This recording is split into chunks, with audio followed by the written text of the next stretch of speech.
Good afternoon students.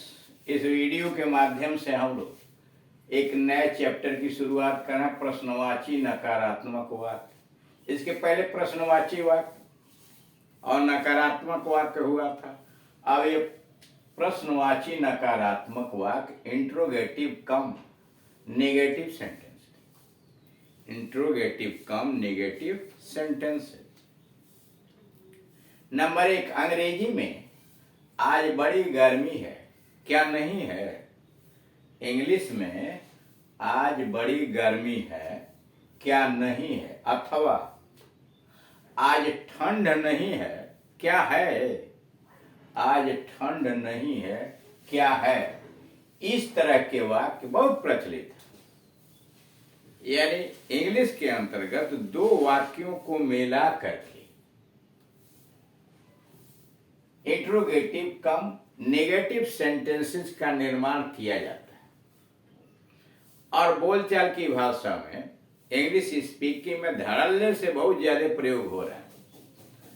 जैसे अभी आया हिंदी में, आज बड़ी गर्मी है, क्या नहीं है?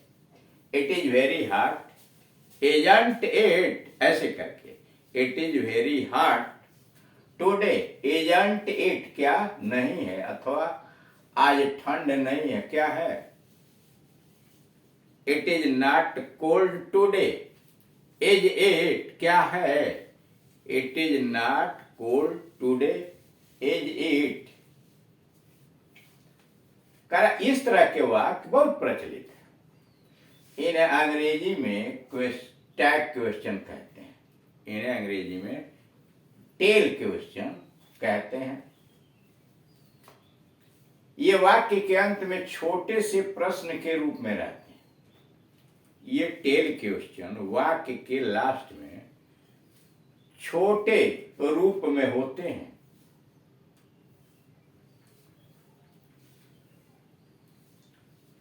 और इनका जो बनावट होता है वो प्रश्नवाचक होता है, छोटे प्रश्नवाचक रूप में रहते हैं। यदि वाक्य सकारात्मक होता है, यानी शुरू का वाक्य अगर अफर्मेटिव है, स्वीकारात्मक है, तो टेल क्वेश्चन नेगेटिव यानी नकारात्मक होगा। यानी अगर पहले वाला वाक्य अफर्मेटिव है, सकारात्मक है, तो टेल क्वेश्चन जो बनेगा वह नकारात्मक यानी नेगेटिव होगा। जैसे इट्स हॉट टुडे, आज गर्मी है। इट्स हॉट टुडे, आज गर्मी है। अब उसके पीछे जब आपको क्वेश्चन टैग बनाना है, यानी टेल क्वेश्चन बनाना है, तो agent it, agent it negative हुआ, ये सेंटेंस अफर्मेटिव था, तो टेल क्वेश्चन नेगेटिव होगा। यदि वाक्य नकारात्मक होता है, और यदि वाक्य नकारात्मक होता है तो टेल क्वेश्चन सकारात्मक होता है। यानी पहला वाला वाक्य नेगेटिव है, नकारात्मक है, तो टेल क्वेश्चन जो होगा वह अफर्मेटिव में होगा। जैसे it is not cold today, आज ठंडक नहीं है। It is not cold today, is it? क्या है? It is not cold today, is it? ऐसे कर। अब आइए नंबर 2 पर। वाक्य के पहले भाग में सहायक क्रिया हेल्पिंग वर्ब के साथ नॉट, पृथक या मिला हुआ दोनों चलते हैं। नंबर 2, वाक्य के प्रारंभ में यानी पहले भाग में दो पार्ट है इसमें। तो पहले भाग में कह रहा है सहायक क्रिया के साथ नॉट, अलग अलग भी और मिला हुआ दोनों प्रचलित है। जैसे इज नॉट लिखिए या एजेंट लिखिए, इज नॉट लिखिए या एजेंट लिखिए, परंतु टेल क्वेश्चन परंतु टेल क्वेश्चन में एजेंट आदि अधिक संक्षिप्त रूप ही अधिक मान्य, परंतु टेल क्वेश्चन के अंतर्गत एजेंट आदि शॉर्ट फॉर्म के रूप ही अधिक मान्य हैं। वही प्राय प्रयुक्त भी होते हैं। यानी टेल क्वेश्चन के अंतर्गत शॉर्ट फॉर्म ही प्राय प्रयुक्त होते हैं। नीचे दिए गए वाक्यों से आप अच्छी तरह से समझ लेंगे। जैसे आज बड़ी गर्मी है, क्या नहीं है? It is very hot, it is very hot today, isn't it.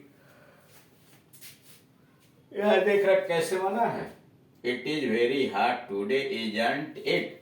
यहां से इज लिया गया, यह सेंटेंस अफर्मेटिव है तो नेगेटिव इज नॉट को जोड़ दिया गया और यहां से सब्जेक्ट हो गया इजंट इट।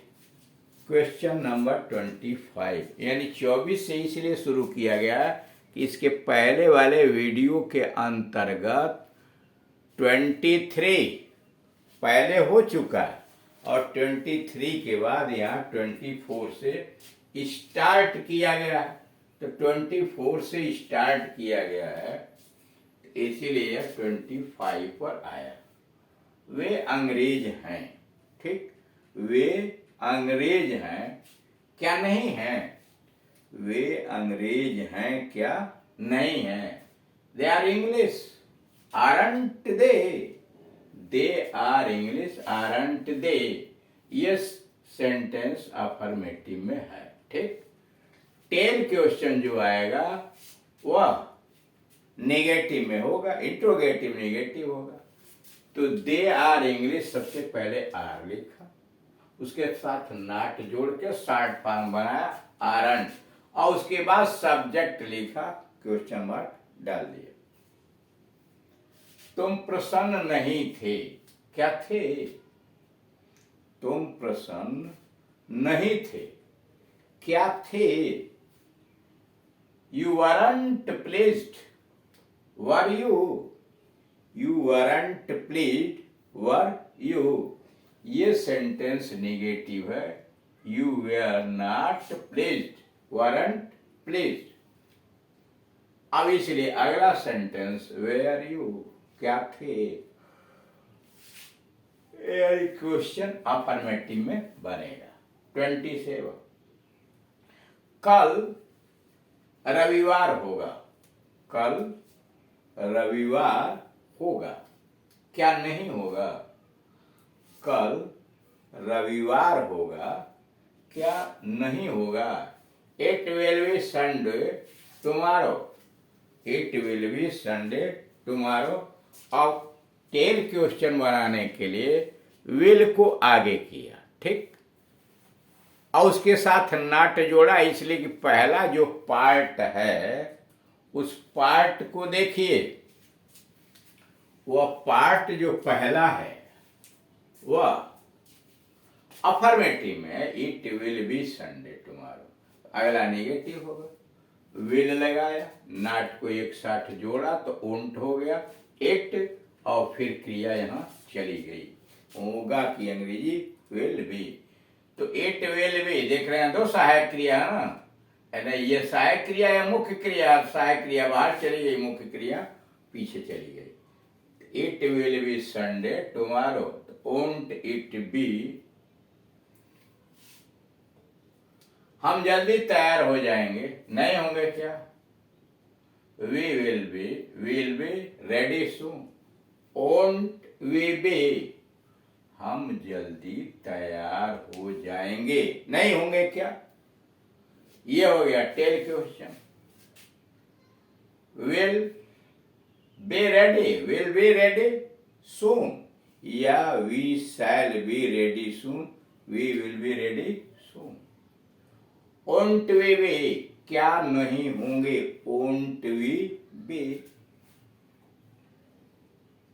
29 कल 20 फरवरी नहीं होगी, होगी क्या?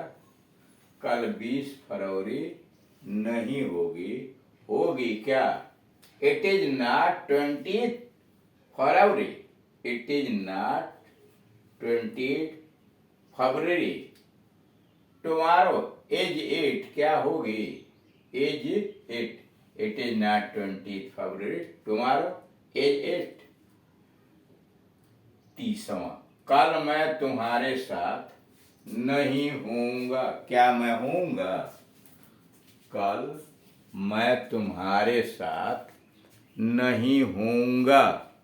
क्या होऊंगा? I won't be, will not be का मतलब वोंट मिला दिया गया। I won't be with you tomorrow. Will I be, क्या मैं रहूंगा? आई विल नॉट बी मतलब I won't be with you tomorrow, मैं तुम्हारे साथ कल नहीं रहूंगा। क्या होऊंगा? Tag question. Will I be. तुमने कालिदास की शकुंतला पढ़ी है? क्या नहीं पढ़ी है? तुमने कालिदास की शकुंतला पढ़ी है? क्या नहीं पढ़ी है? You have read Kalidas Shakuntala.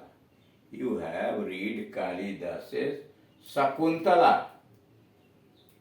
Haven't you? तुमने कालिदास की शकुंतला पढ़ी है? क्या नहीं पढ़ी है? You have read Kalidas Shakuntala. Haven't you? क्या नहीं पढ़ी है? 32 तुमने अपना काम समाप्त कर लिया था? नहीं किया था क्या? तुमने अपना काम समाप्त कर लिया था? नहीं किया था क्या? You had finished. देखिए पास्ट परफेक्ट में you had finished with your work. Hadn't you, had not को मिलाया तो वह हो गया हैडंट। करा तुमने अपना काम समाप्त कर लिया था? नहीं किया था क्या? You had finished with your work. Hadn't you, क्या नहीं किया था? और लास्ट है तुम मेरे लिए पुस्तक नहीं ढूंढ सके। तुम मेरे लिए पुस्तक नहीं ढूंढ सके। सके थे क्या? तुम मेरे लिए पुस्तक नहीं ढूंढ सके। सके थे क्या? You couldn't find the book for me. You couldn't find the book for me. Could you? You couldn't find the book for me. Could you? क्या तुम ढूंढ सके थे? तो इस तरह से आप देख रहे हैं किस तरह से टेल क्वेश्चन का निर्माण हो रहा है टेंसेस के आधार में। आपको भी ऐसे ही प्रैक्टिस करके और क्वेश्चन टैग बनाने का, यानी आपको इंट्रोगेटिव कम नेगेटिव सेंटेंसेज प्रश्नवाची नकारात्मक वाक्य बनाने का अभ्यास करना चाहिए। Thank you.